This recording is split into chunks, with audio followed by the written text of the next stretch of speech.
Hello friends, welcome to MPSC tech channel. मी अजय कुमार गोसावी. इतिहासाचे महत्त्वाचे 50 प्रश्न ह्या लेसनमध्ये तुमचं स्वागत आहे. आज आपण काही महत्त्वाचे 50 प्रश्न त्याची उत्तरं परीक्षे दृष्टीने हा तुम्हाला रिव्हिजन ओरिएंटेड खूप फायदा होईल अशा अनुषंगाने या लेसनची रचना केलेली आहे. क्लासेसचे झालेले पुण्यामधील महत्त्वाचे पेपर याच्या अनुषंगाने आपण ते घेतोय. तर आज आपण वेळ न दौडता आपल्या लेसनला सुरुवात करूया. आज आपला पहिला प्रश्न आहे तो म्हणजे द इंडियन रिफॉर्म असोसिएशन या संघटनेची स्थापना कोणी केली? तर या संघटनेची स्थापना केलेले अचूक उत्तर आहे ते म्हणजे केशवचंद्र सेन. केशवचंद्र सेन कोणत्या समाजाच्या संदर्भात होते? तर ब्राह्मण समाजाच्या संदर्भात होते. तर हे लक्षात असू दे की बऱ्याच लोकांना हे माहीत नसतं. तर द इंडियन रिफॉर्म असोसिएशन या संघटनेची स्थापना केशवचंद्र सेन यांनी केलेली आहे. आता खाली काय दिलेलं आहे? तीन विधानं दिलेले आहेत आणि त्याच्यावरून ती व्यक्ती ओळखायचं आहे असं विचारलेलं आहे. त्यामध्ये पहिलं विधान आहे की त्यांनी बहुविवाह नावाचं पुस्तक लिहिलं, बेतून स्कूल स्थापन केलं कलकत्त्याला, सोमप्रकाश हे वृत्तपत्र सुरू केलं. आणि या प्रश्नाचं जे अचूक उत्तर आहे ना, तर ते उत्तर आहे पर्याय क्रमांक 3 मध्ये दिलेलं, पंडित ईश्वरचंद्र विद्यासागर. आता बऱ्याच लोकांना सगळ्या गोष्टी माहीत असतात, परंतु पंडित ईश्वरचंद्र विद्यासागर यांच्याबद्दलच्या 2-3 गोष्टी लक्षात ठेवा. सगळ्यात महत्त्वाचं तुम्हाला काय लक्षात ठेवायचं आहे? तर त्यांनी सुरू केलेलं वृत्तपत्र सोमप्रकाश हे वृत्तपत्र पंडित ईश्वरचंद्र विद्यासागर यांनी सुरू केलेलं आहे. दुसरं म्हणजे बहुविवाह नावाचं पुस्तक सुद्धा त्यांनीच लिहिलेलं आहे, बहुविवाह नावाचं पुस्तक. त्याचबरोबर कलकत्त्याला बेतून स्कूल सुद्धा पंडित ईश्वरचंद्र विद्यासागर यांनीच सुरू केलेलं आहे. तर हे त्यांच्या मदतीनं त्याची मदत केलेलं आहे. पंडित ईश्वरचंद्र विद्यासागर यांच्याबद्दलच्या 3 गोष्टी लक्षात ठेवायच्या: बेतून स्कूल, बहुविवाह नावाचं पुस्तक आणि सोमप्रकाश हे वृत्तपत्र. त्याच्यानंतर पुढचा जो प्रश्न आहे तर प्रश्नामध्ये बदरुद्दीन तय्यबजी यांच्याबद्दलची बरोबर विधानं ओळखायला सांगितलीत. आता मी प्रश्न वाचत बसत नाही, परंतु मी तुम्हाला त्याचं डायरेक्ट उत्तर सांगतो की यांच्याबद्दल बरोबर असणारी ही तिन्ही विधानं बरोबर आहेत. बदरुद्दीन तय्यबजी यांनी केलेलं कार्य यांच्याबद्दल सांगायचं झालं तर ते राष्ट्रीय काँग्रेसचे एकदा अध्यक्ष राहिले होते. दुसरं म्हणजे 1878 मध्ये जो दुष्काळ पडला होता किंवा त्यानंतर जे 1898 मध्ये आलेली साथ, ती कोणती साथ होती? प्लेगच्या साथीत. याच्यामध्ये सुद्धा त्यांनी केलेलं कार्य महत्त्वाचं आहे. आणखी महत्त्वाची गोष्ट म्हणजे मुंबई उच्च न्यायालयाचे 1902 मध्ये तेच न्यायाधीश झाले होते आणि हा मान मिळवणारे ते पहिले भारतीय होते. हे महत्त्वाचं विधान आहे. 1902 मध्ये ते मुंबई उच्च न्यायालयाचे न्यायाधीश झाले होते आणि मान मिळवणारे ते पहिले भारतीय व्यक्ती ठरलेले होते. महात्मा गांधीजींनी सुद्धा हरिजन या त्यांच्या वृत्तपत्रामधून त्यांचं कौतुक केलं होतं. काँग्रेसच्या सर्व सभामधील एक महत्त्वाचा नियमित दुवा असं बदरुद्दीन तय्यबजी यांच्याबद्दल गांधीजींनी म्हटलेलं आहे. त्यामुळे बदरुद्दीन तय्यबजी यांच्याबद्दल लक्षात ठेवायचं झालं तर 2-3 गोष्टी लक्षात ठेवा. 1978च्या दुष्काळातलं काम, 1878च्या दुष्काळातलं काम, 1898 मधील प्लेगच्या साथीमध्ये केलेलं काम आणि 1902 मध्ये ते मुंबई उच्च न्यायालयाचे न्यायाधीश झाले होते आणि ते पहिले भारतीय व्यक्ती होते. त्याच्यानंतर पुढचा प्रश्न आहे की पहिल्या राष्ट्रीय काँग्रेसच्या अधिवेशनामध्ये कोणी कोणी उपस्थिती लावली होती? 1885 ला झालं होतं.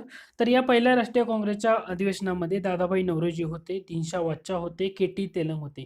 परंतु सय्यद अहमद खान पहिल्या राष्ट्रीय काँग्रेसच्या अधिवेशनामध्ये नव्हते. आणखी एक महत्त्वाची व्यक्ती आहे की जी पहिल्या राष्ट्रीय काँग्रेसच्या अधिवेशनामध्ये हजर राहू शकली नव्हती, तर त्या व्यक्तीचं नाव आहे सुरेंद्रनाथ बॅनर्जी. सुरेंद्रनाथ बॅनर्जी पहिल्या राष्ट्रीय काँग्रेसच्या अधिवेशनाला हजर राहू शकलेले नव्हते. हे आवर्जून ध्यानात ठेवा. त्यानंतर काही वृत्तपत्र दिले होते आणि त्यांच्या जोड्या लावायच्या होत्या. आता एक लक्षात घ्या. आता मी डायरेक्ट तुम्हाला सांगतो की वृत्तपत्र कोणाचं आहे आणि काय आहे. पहिलं येतं ते नवयुग वृत्तपत्र. नवयुग वृत्तपत्र हे मुझफ्फर अहमद यांचं आहे. नवयुग वृत्तपत्र मुझफ्फर अहमद. त्याच्यानंतर सोशालिस्ट हे वृत्तपत्र श्रीपाद अमृत डांगे. सोशालिस्टकार श्रीपाद अमृत डांगे असं म्हटलं जातं. त्यामुळे सोशालिस्ट हे वृत्तपत्र कोणाचं आहे? श्रीपाद अमृत डांगे. त्याच्यानंतर तुम्हाला लक्षात ठेवायचं आहे धूमकेतू हे वृत्तपत्र. धूमकेतू हे वृत्तपत्र काझी नजरुल इस्लाम यांचं आहे. धूमकेतू वृत्तपत्र कोणाचं आहे? काझी नजरुल इस्लाम यांचं आहे. त्याच्यानंतर फेनगिर्द ऑफ इंडियन इंडिपेंडन्स हे वृत्तपत्र किंवा हे महत्वाचं तर मानवेंद्रनाथ रॉय यांचं. मानवेंद्रनाथ रॉय एवढं लक्षात ठेवा. त्याच्यानंतर पुढचं विधान आहे, प्रश्न आहे स्वराज्य या वृत्तपत्राबद्दल कोणती विधानं बरोबर आहेत? आणि एकूण 3 विधानं दिलेली आहेत. तर याचं उत्तर आहे तुम्हाला मी डायरेक्ट सांगतो. याचं अचूक उत्तर आहे पर्याय क्रमांक 4. आता मी तुम्हाला डायरेक्ट उत्तर का सांगतोय? कारण अगोदर प्रश्न वाचायचा, त्याचं उत्तर काय आणि त्याचं एक्सप्लेनेशन देत बसलं तर ते वेळ जास्त जातोय. त्यामुळे फक्त डायरेक्ट उत्तर सांगत जाणार आहे मी. स्वराज्य हा वृत्तपत्राबद्दल जर बघितलं, स्वराज्य हे वृत्तपत्र कुणी काढलं होतं? तर शांती नारायण भटनागर शांती नारायण भटनागर यांनी आपली जमीन व मालमत्ता विकली आणि हे वृत्तपत्र त्यांनी काढलं होतं. स्वराज्य हे वृत्तपत्र, नक्की लक्षात ठेवा, वेगळं वृत्तपत्र आहे स्वराज, शांती नारायण भटनागर. दुसरं म्हणजे अलाहाबादवरून हे वृत्तपत्र प्रसारित केलं होत होतं आणि हे वृत्तपत्र कोणत्या भाषेचं होतं तर उर्दू भाषेमध्ये होतं. त्यामुळे स्वराज वृत्तपत्राबद्दल गोष्टी लक्षात ठेवणं गरजेचं आहे. ते म्हणजे शांती नारायण भटनागर यांनी सुरू केलं, अलाहाबादवरून ते प्रसिद्ध होत होतं आणि कोणत्या भाषेमधून ते वृत्तपत्र होतं तर ते उर्दू भाषेचं वृत्तपत्र होतं. त्यानंतर पुढचा पॉइंट आहे ते म्हणजे 1894 मध्ये पुण्यामध्ये हिंदू लेडीज सोशल क्लब कोणी स्थापन केला. आता याच्यामध्ये दोन ऑप्शन जमलिंग होतात, हिंदू लेडीज सोशल क्लब आणि पुणे म्हटलं, तिसरा आणि चौथा ऑप्शन डायरेक्ट आपण एलिमिनेट करू शकतो. राहतो एक पंडित रमाबाई का रमाबाई रानडे, परंतु या प्रश्नाचं अचूक उत्तर आहे ते म्हणजे रमाबाई रानडे, पर्याय क्रमांक 2. 1894 Pune Hindu ladies social club झालं होतं. आता पंडित रमाबाईची उदाहरणं बघायची आहेत एक्सप्लेनेशन, तर ते पुढचाच प्रश्न आहे त्यामुळे तिथंच आपण ते एक्सप्लेन करूया. आता पंडित रमाबाई यांच्याबद्दलची आपल्याला चुकीची विधानं ओळखायची आहेत. आता त्याच्यामध्ये 3 विधानं दिलेत आणि त्याच्यातून चुकीचं विधान कोणतं आहे हे आपल्याला ओळखायचं आहे. आता पंडिता रमाबाई यांच्याबद्दल सांगितलेलं तर याचं चुकीचं विधान हे तिसरं विधान चुकीचं आहे. पहिले दोन्ही विधानं बरोबर आहेत. म्हणजे लेडी डफरिन फंड सुद्धा त्यांनी जमा केला होता. त्याचा उद्देश कशासाठी होता की स्त्रियांसाठी वैद्यकीय सेवा उपलब्ध करून देणे हा होता. तिसरं विधान चुकीचं का आहे तर कृपा सदन अंधासाठी सुरू केलं असं दिलं नाही. तर हे कृपा सदन अंधासाठी सुरू केलेलं नसून ते पतित स्त्रियांसाठी केलेलं आहे. पतित स्त्रियांसाठी कृपा सदन सुरू केलेलं आहे. अंधासाठी कुठलं सदन सुरू केलं होतं तर ते केलं होतं बातमी सदन. अंधासाठी कोणतं सदन त्यांनी सुरू केलं होतं बातमी सदन. हा पॉईंट लक्षात ठेवणं गरजेचं आहे. कृपा सदन हे पती स्त्रियांसाठी होतं, त्यामुळे पंडित रमाबाई यांच्याबद्दलचं जरूर लक्षात ठेवा. कृपा सदन पती स्त्रियांसाठी, बातमी सदन अंधासाठी, एवढं लक्षात ठेवलं तरी मोर दॅन इनफ.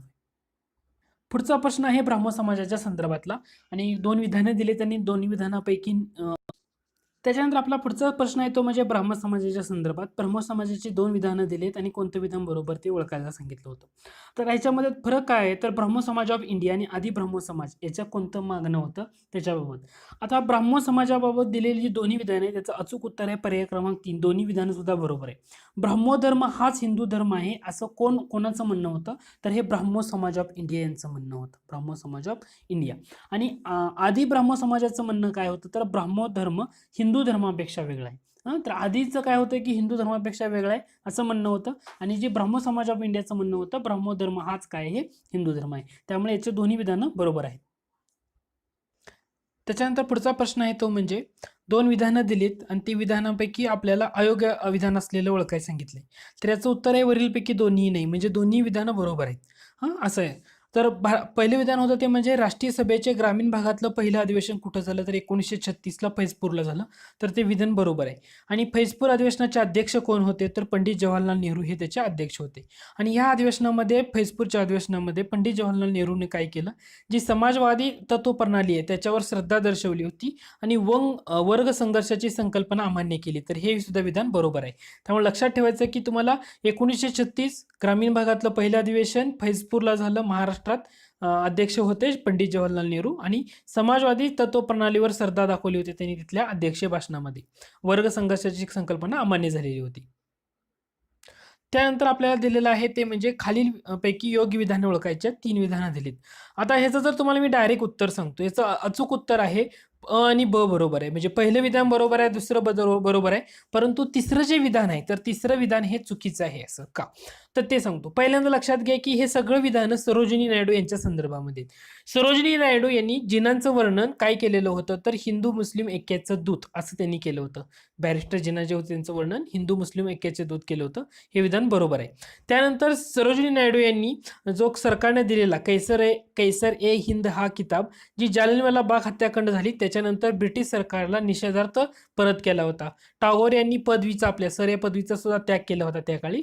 तर सरोजिनी नायडूंनी केसरी हिंद ही सुद्धा पदवी जालियनवाला बाग हत्याकांडानंतर ब्रिटिश सरकारला परत केली होती. तो सुद्धा विधान बरोबर आहे.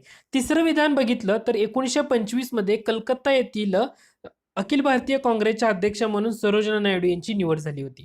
तर याचं विधान चुकीचं आहे. याचं रिझन काय आहे तर सरोजिनी नायडू यांची 1925ला काँग्रेसच्या अध्यक्ष झाल्या हे विधान बरोबर आहे, परंतु कलकत्त्याला ते अधिवेशन नसून कानपूरला होतं. कुठं होतं अधिवेशन? ते कानपूरला. कानपूर 1925 कानपूर अधिवेशनाच्या अध्यक्षा सरोजिनी नायडू होत्या आणि सरोजिनी नायडू पहिल्या भारतीय महिला अध्यक्ष ठरल्या होत्या काँग्रेसच्या. काँग्रेसच्या पहिल्या महिला अध्यक्ष कोण होत्या असं जर विचारलं तर त्याचं उत्तर आहे 1917ला जे कलकत्त्याचं अधिवेशन झालं त्या अधिवेशनामध्ये ॲनी बेझंट अध्यक्ष झाल्या होत्या.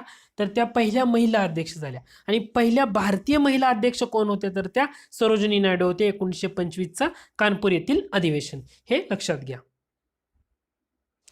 त्याच्यानंतर आपलं पुढचं विधान आहे, दिलेल्या विधानामधून आपल्याला अयोग्य असलेलं विधान ओळखायचं आहे आणि या प्रश्नाचं जे अचूक उत्तर आहे पर्याय क्रमांक 4. मी डायरेक्ट सांगून टाकतो. आता लक्षात घ्या, पहिलं विधान होतं दुष्काळासाठी जॉन कॅम्पबेल समिती किंवा कॅम्पबेल असंही म्हटलं जातं.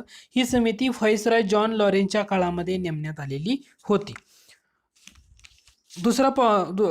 आता जॉन लॉरेन्स, हे विधान बरोबर आहे का? तर बरोबर आहे, कारण जॉन लॉरेन्सचा जर कार्यकाळ तुम्ही बघितला तर तो कार्यकाळ आहे 1864 ते 1869. 1864 ते 1869 हा जॉन लॉरेन्सचा कार्यकाळ आहे आणि जो कॅम्पेबल आयोग नेमण्यात आला होता तर तो 1866-67 मध्ये नेमण्यात आलेला होता. कॅम्पेबल आयोग कधी होता? 1866-67 मध्ये. कशासाठी नेमण्यात आला होता? जो ओडिसा प्रांतामध्ये जे दुष्काळ पडला होता त्या दुष्काळाची चौकशी करण्यासाठी नेमण्यात आलेला हा कॅम्पेबल आयोग होता. तर त्यामुळं 1864 ते 69 या काळामध्ये जॉन लॉरेन्सच्या काळामध्ये कॅम्पेबल आयोग आलेला होता. हे विधान बरोबर आहे. दुसरं महत्त्वाचं तुम्हाला लक्षात काय ठेवायचं तर इंग्रजांच्या काळामध्ये आलेले दुष्काळ आयोग, ते क्रमानं कसं लक्षात ठेवायचं तर याच्या अगोदर पहिला आला होता 1860ला कर्नल स्मिथ आयोग, 1866-67 मध्ये होता तो कॅम्पेबल आयोग, 1876-78 मध्ये आला होता रिचर्ड स्टॅची आयोग, 1896-97 मध्ये आला होता सर लायन आयोग किंवा लॅल आयोग असं म्हटलं जातं, 1899 ते 1900 मध्ये होता सर मॅकडोनाल्ड आयोग. ते ट्रिक होती सिक स्ट्रॅची लायन माकडाकडून असं होतं. सिक, सी म्हणजे स्मिथ, त्यानंतर क म्हणजे कॅम्पेबल, सिक स्ट्रॅची, मग रिचर्ड स्ट्रॅची, लायन माकडाकडून, माकड म्हणजे मॅकडोनाल्ड असं केलं होतं. इंटरेस्टिंग ट्रिक होती. पण त्यातलं तुम्हाला काय लक्षात ठेवायचं आहे तर सर जॉन लॉरेन्स यांच्या कार्यकाळात झालेला 1866 मध्ये कॅम्पेबल आयोग ओडिशा प्रांतातील दुष्काळाची चौकशी करण्यासाठी. त्यामुळे पहिलं विधान काय आहे? बरोबर आहे. दुसरं विधान, सर्वप्रथम भारतात जनगणना 1872 मध्ये लॉर्ड मेयोच्या काळामध्ये झाली, ते सुद्धा विधान बरोबर आहे. आणि लॉर्ड मेयोलाच काय म्हटलं जातं तर आर्थिक विकेंद्रीकरणाचा जनक. लॉर्ड मेयोची जर कारकीर्द बघितली तर ती तुम्हाला 1869 ते 1872 या काळामध्ये पाहायला मिळते. कारण त्यानं एक्झॅक्टली डेट जर बघितली तुम्ही तर exactly date I think 14 December 1870, 14 December 1870. Okay, 14 December 1870ला आर्थिक विकेंद्रीकरणाचं विधेयक पास केलं होतं, म्हणजे जे प्रांतिक स्वायत्ततेची सनद आपण थोडक्यात म्हणतो ती. 1872 मध्ये पहिली जनगणना झाली. यांच्याच काळामध्ये, लॉर्ड मेयोच्याच काळामध्ये ज्या वहाबी चळवळ असेल, कुका चळवळ असेल, या सगळ्या क्रियाशील झाल्या होत्या आणि त्यांचा मृत्यू अंदमान येथे शेर आळीने त्यांचा खून केला होता 1872 मध्ये. त्यामुळे लॉर्ड मेयोबाबत ह्या दोन गोष्टी लक्षात असू द्या. दुसरं म्हणजे आपल्या इथं सांगायचं झालं ते जॉन लॉरेन्स, ज्या 1864 ते 69चा कार्यकाळ होता, तर त्यांनी ना पंजाब अवधसाठी टेनन्सी ऍक्ट मंजूर केले होते. दुसरं म्हणजे दुष्काळ आयोग नेमलेला कळालं. जलसिंचन खाते सुद्धा यांच्याच काळामध्ये तयार झालेलं, जलसिंचन खातं आणि पाटबंधारे खातं. हे जलसिंचन खातं तयार करून त्याच्यावर प्रमुख त्यांनी कोणाला बसवलं होतं तर रिचर्ड स्टॅची या तज्ज्ञाची त्या जलसिंचन खात्यावर प्रमुख म्हणून नियुक्ती केलं होतं. पाटबंधारे खाते सुद्धा या सर जॉन लॉरेन्स यांच्या कार्यकाळातच झालेलं आहे. आणखी एक महत्त्वाची गोष्ट म्हणजे सिमला हे उपराजधानीचं ठिकाण हे सुद्धा सर जॉन लॉरेन्स यांच्याच कार्यकाळात झाले, हे ध्यानात आवर्जून ठेवा. त्याच्यानंतर पुढचा प्रश्न आहे, चार्ल्स अचिसनच्या अध्यक्षतेखाली लोकसेवा आयोगाची स्थापना कोणत्या व्हाईसरॉयच्या कार्यकाळात झाली? आता याचं डायरेक्ट उत्तर आहे एकदम सिंपलचं, तर ते उत्तर आहे लॉर्ड डफरिन. लॉर्ड डफरिन काय आहे त्याचं उत्तर आहे. आता लॉर्ड डफरिन यांचा कार्यकाळ जर बघितला तुम्ही तर लॉर्ड डफरिन यांचा कार्यकाळ आहे 1884 ते 1888. हा कार्यकाळ डफरिन यांचा आहे, म्हणजे राष्ट्रीय काँग्रेसची स्थापना सुद्धा यांच्याच काळात झालेली आहे. 1886 साली त्यांनी चार्ल्स अचिसनच्या अध्यक्षतेखाली लोकसेवा आयोगाची स्थापना झाली होती. 1887 साली पंजाब कुळ कायदा संमत केला होता. डफरिन यांच्या ज्या पत्नी होत्या तर त्यांनी लेडी डफरिन फंड सुरू केला होता, जे भारतातल्या स्त्री आहेत त्यांच्या आरोग्यासाठी महत्त्वाचा फंड म्हणून ज्याला ओळखलं जातं तो केला होता. तिसरं बर्मा युद्ध सुद्धा लॉर्ड डफरिनच्याच काळामध्ये झालेलं होतं. त्यामुळे लॉर्ड डफरिन यांच्या कार्यकाळात लोकसेवा आयोगाची स्थापना झाली होती चार्ल्स अचिसन यांच्या अध्यक्षतेखाली. पुढचं विधान आहे, दिलेल्या 2 विधानांमधून आपल्याला योग्य विधान ओळखायचं आहे. याचं अचूक उत्तर सांगतो, पर्याय क्रमांक 2 बरोबर आहे. का चुकीचा आहे पहिला ऑप्शन? तर पहिला ऑप्शन आहे की लॉर्ड कर्झनला स्थानिक स्वराज्य संस्थेचा जनक असं म्हटलं जातं. तर लॉर्ड कर्झनला स्थानिक स्वराज्य संस्थेचा जनक म्हटलं जात नाही, तर तो रिपन आहे. लॉर्ड रिपनला स्थानिक स्वराज्य संस्थेचा जनक असं म्हटलं जातं. रिपन यांची कारकीर्द जर तुम्ही बघितली तर ती तुम्हाला 1880 ते 1884 या कार्यकाळामध्ये त्यांची कारकीर्द आहे. रिपन यांच्या काळात झालेला पहिला महत्त्वाची घटना म्हणजे एक 1881चा फॅक्टरी ॲक्ट, की ज्याच्या अंडरमध्ये 7 वर्षापेक्षा जी कमी वयाच्या मुलांना कामावर ठेवण्यास बंदी होती. त्यांनी जानेवारी 1882 मध्ये व्हर्नॅक्युलर प्रेस ॲक्ट जो होता तो सुद्धा रद्द केला होता. त्याच्यानंतर 1882 मध्ये जे प्राथमिक शिक्षणाच्या विचारार्थ त्यांनी विल्यम हंटर कमिशन नेमलं होतं, की त्याला भारतीय शिक्षण आयोग असंही म्हटलं गेलं होतं. 18 मे 1882 ला स्थानिक स्वराज्य संस्थेचा कायदा केला होता. त्यानंतर इल्बर्ट विधेयक त्यांच्याच काळात आहे. 2 फेब्रुवारी 1883 साली इल्बर्ट विधेयक, 2 फेब्रुवारी 1883 इल्बर्ट विधेयक त्यांच्याच काळामध्ये मंजूर झालं. त्यानुसार जे भारतीय न्यायाधीश होता त्यांना युरोपियन आरोपींचे खटले चालवण्याचा अधिकार मिळाला होता. हा एक महत्त्वाचा पॉईंट आहे. त्याच्यानंतर कलकत्ता उच्च न्यायालयाच्या मुख्य न्यायाधीशपदी रमेशचंद्र मित्तर यांची नियुक्ती झाली होती. ती सुद्धा त्यांच्याच काळामध्ये झाली होती आणि ती पहिली व्यक्ती ठरली होती. याच्या अगोदरचे जे व्हाईसरॉय होते ते होते लॉर्ड लिटन. लॉर्ड लिटन यांनी ना 1879 साली ना statutory civil service act pass केला होता. त्यानुसार जे परीक्षेची कमाल मर्यादा होती ना ती 21 वरून 19 केली होती.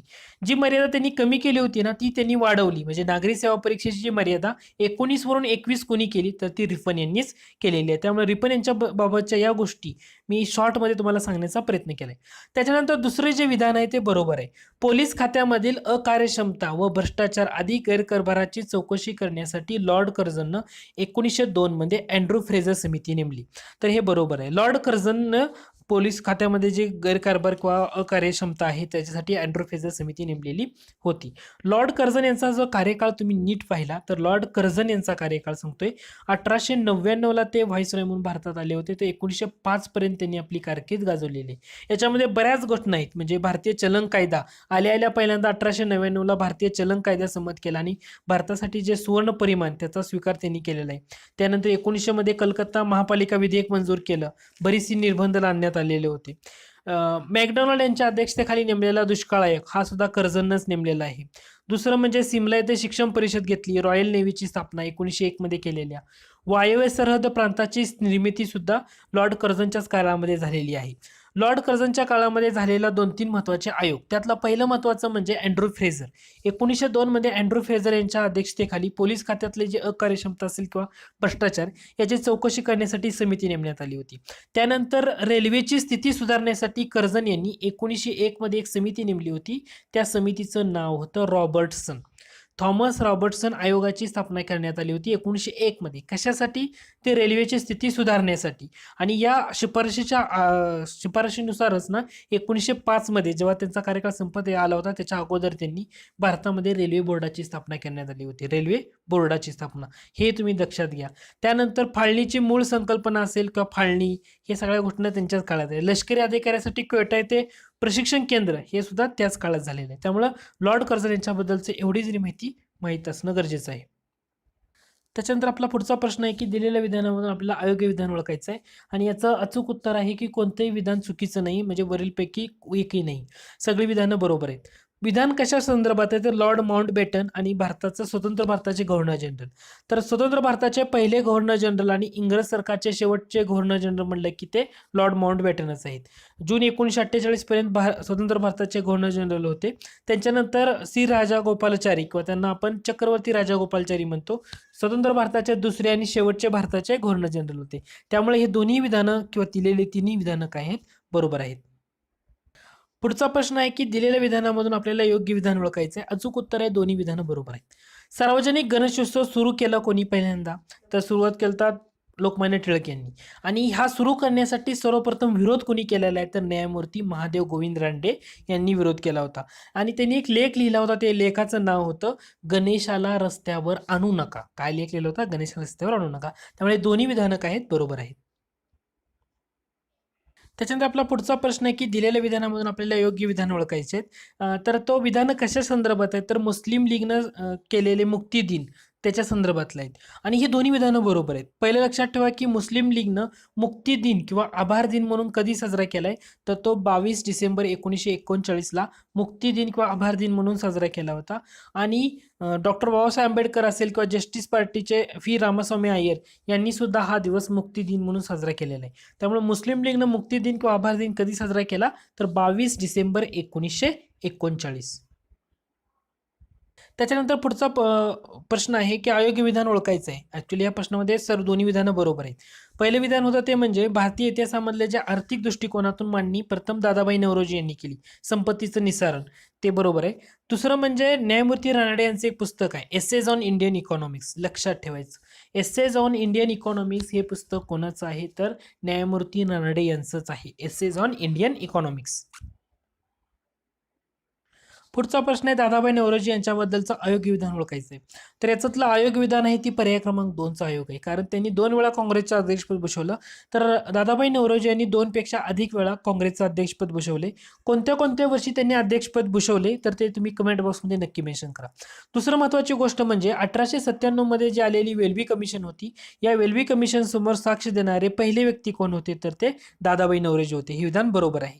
त्यानंतर 1866 मध्ये त्यांनी लंडनमध्ये ईस्ट इंडिया असोसिएशन ही राजकीय संघटना स्थापन केली होती. हे विधान बरोबर आहे का, तर हे सुद्धा विधान बरोबर आहे. 1866ला लंडन ईस्ट इंडिया असोसिएशन ही संघटना, राजकीय संघटना दादाभाई नौरोजींनी स्थापन केलेली होती. त्यानंतर पुढचं विधान आहे की सायमन कमिशन बद्दल योग्य विधान ओळखायचे.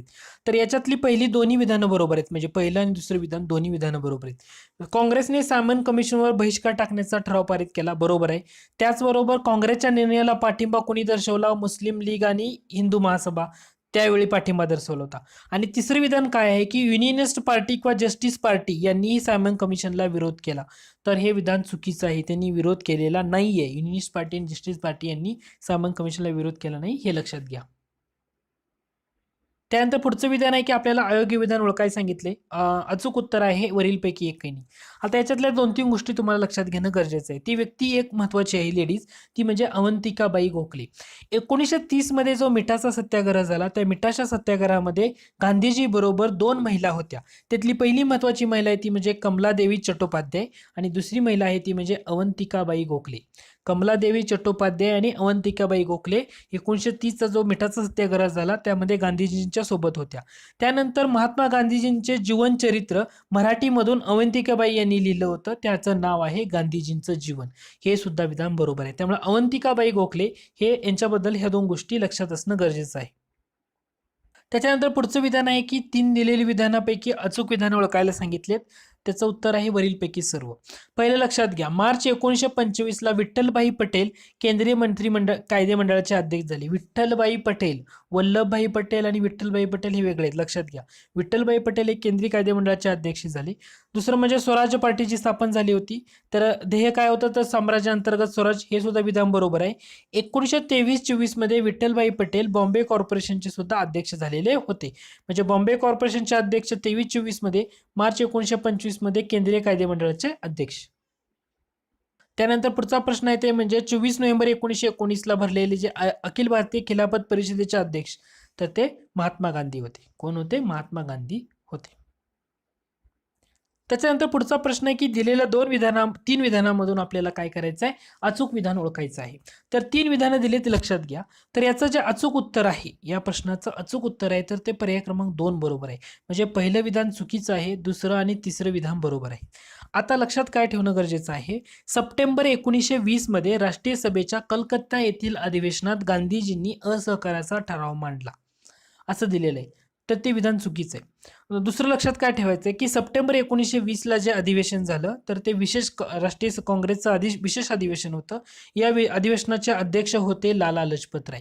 त्याच्यानंतर डिसेंबर 1920ला काँग्रेसचं आणखी एक अधिवेशन झालं होतं आणि त्या अधिवेशनामध्ये ठराव जो होता, असहकाराचा ठराव कोणी म्हटलाय, तर चित्तरंजन दास यांनी असहकाराचा ठराव मांडला होता. कोणी म्हटला होता डिसेंबर 1920च्या अधिवेशनामध्ये, चित्तरंजन दास यांनी त्या तो ठराव मांडलेला होता, हे लक्षात असू द्या.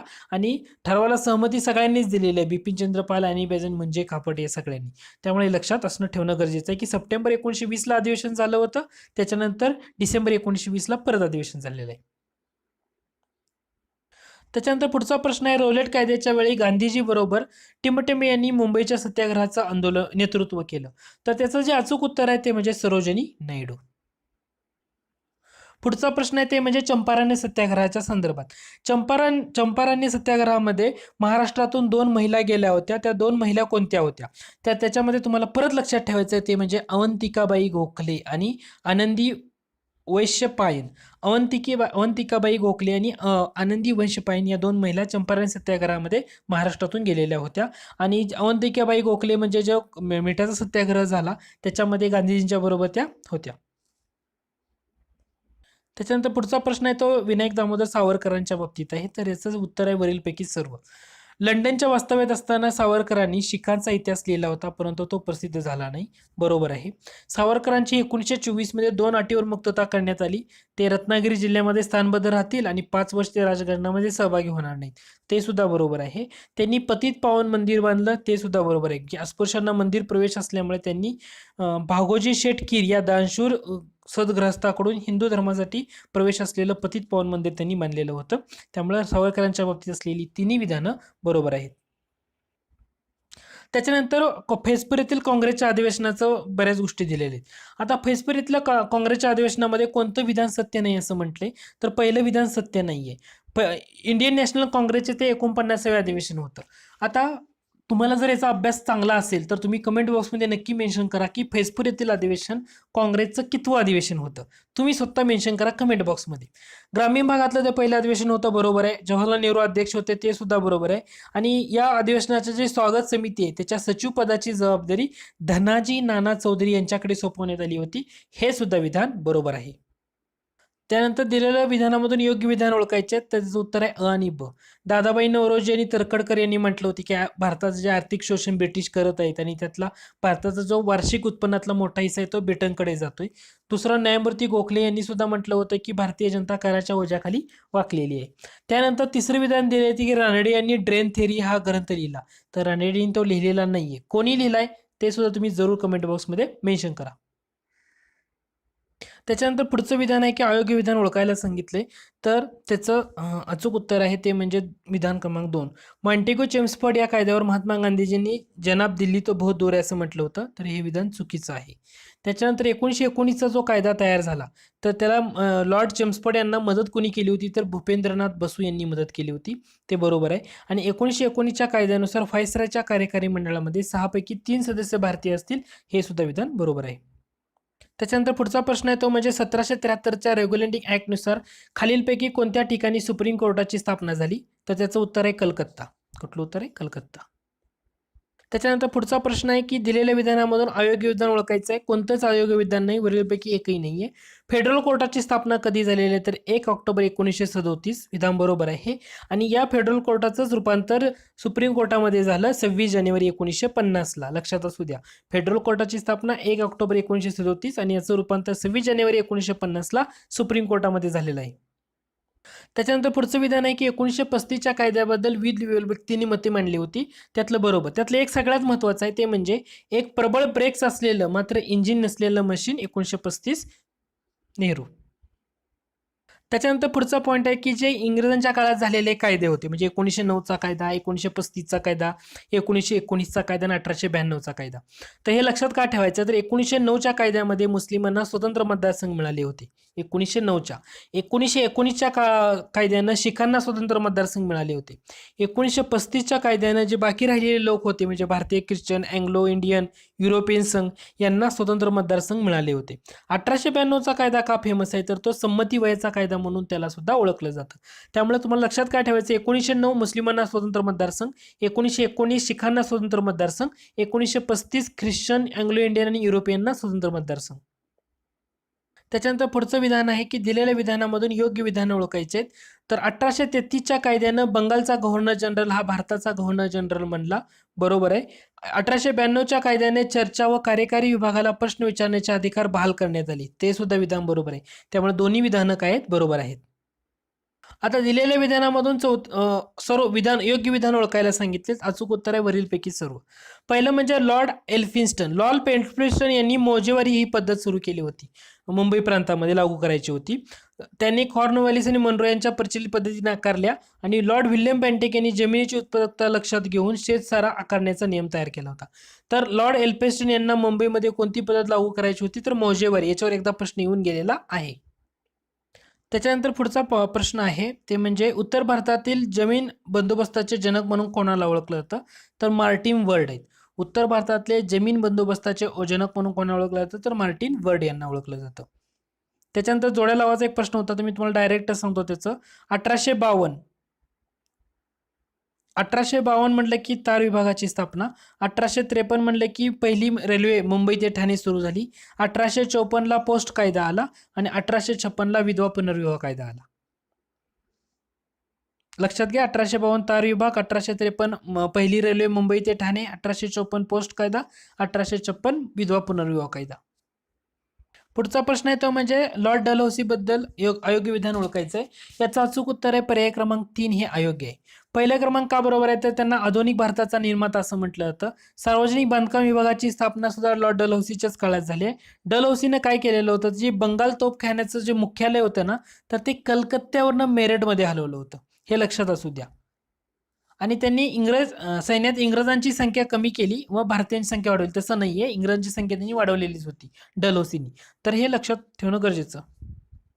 पुढचा प्रश्न आहे की योग्य विधान ओळखायचे, तर याचं अचूक उत्तर आहे तिन्ही विधानं बरोबर आहेत. म्हणजे ब्रिटिश सरकारनं रॉबर्टसन कमिटी हिंदुस्थानातल्या दळणवळणाच्या विकासासाठी स्थापन केली होती आणि त्याच्यानुसारच 1905 मध्ये रेल्वे बोर्डाची स्थापना करण्यात आली. ते बरोबर आहे, ऑलरेडी मी अगोदरच्या डिस्कशनमध्ये तुम्हाला सांगितलं होतं. महाराष्ट्रात मुंबई सरकारनं लोहमार्गाची उभारणी व जमीन संपादन याच्यासाठी लेफ्टनंट प्रेस्किट यांच्या अंडरखाली रेल्वे मंडळाची स्थापना केली, प्रेस्किट.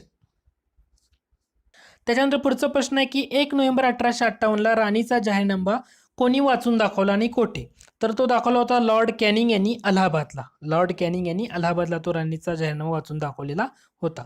त्याच्यानंतर भारतात ब्रिटिशांनी संपत्तीची जी लूट केली त्याबाबत लक्ष्मी विलायतेत चालली असं कोणी म्हटलेलं आहे, तर लोकहितवादी यांनी म्हटलेलं आहे. कोणी म्हटले, लोकहितवादींनी ते म्हटलेलं होतं.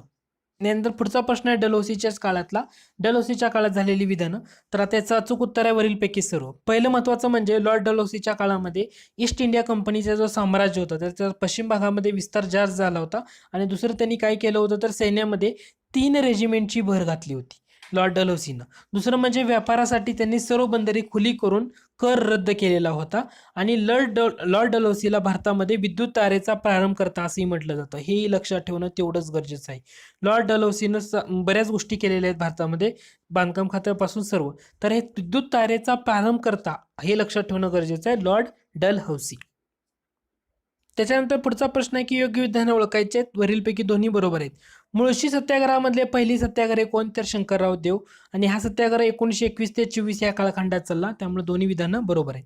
दादासाहेब खापर्डे हे टिंबटिंब येथील होमरूल लीगचे सक्रिय कार्यकर्ते होते, तर त्याचं अचूक उत्तर आहे, तर ते उत्तर आहे अमरावती. दादासाहेब खापर्डे कोणते होमरूल लीगचे कार्यकर्ते होते, तर अमरावतीमधले. आणि याचा आपला शेवटचा प्रश्न म्हणजे 2 अयोग्य विधान ओळखायला सांगितलं होतं आणि याचं अचूक उत्तर आहे दुसरं विधान अयोग्य आहे. आता हे विधान कोणाबाबत आहे, तर वासुदेव बळवंत फडके यांच्या संदर्भात आहेत. वासुदेव बळवंत फडके यांनी पहिला दरोडा कुठं टाकला होता, तर लोणी जवळच्या धामारे गावामध्ये टाकला होता. कोणाची मदत घेतली होती, तर दौलतराव नाईक यांची मदत घेतली होती. आणि दुसरं विधान का चुकीचं ठरतंय, तर तिसऱ्या विधानामध्ये असं म्हटलंय की श्रीमंताची घरे लुटण्यापेक्षा सरकारी खजिना लुटणे यावर फडके यांचा भर होता. तसं नाहीये, तर ह्यांचा भर हा श्रीमंताची घरे लुटण्यावरच होता, सरकारी खजिने लुटण्यावर भर नव्हता फडकेंचा. त्यामुळे हे विधान चुकीचं ठरतंय. तर अचूक विधान काय आहे, तर श्रीमंताची घरे लुटण्यावर त्यांचा भर होता. दौलतराव नाईक यांच्या मदतीने वासुदेव बळवंत फडके यांनी लोणी जवळच्या धामरे गावामध्ये पहिला दरोडा टाकलेला होता. तर या लेसनमध्ये आपण महत्त्वाचे 50 प्रश्न आणि त्याची उत्तरं डिस्कस केलेत. आय होप हे लेसन तुम्हाला आवडलं असेल.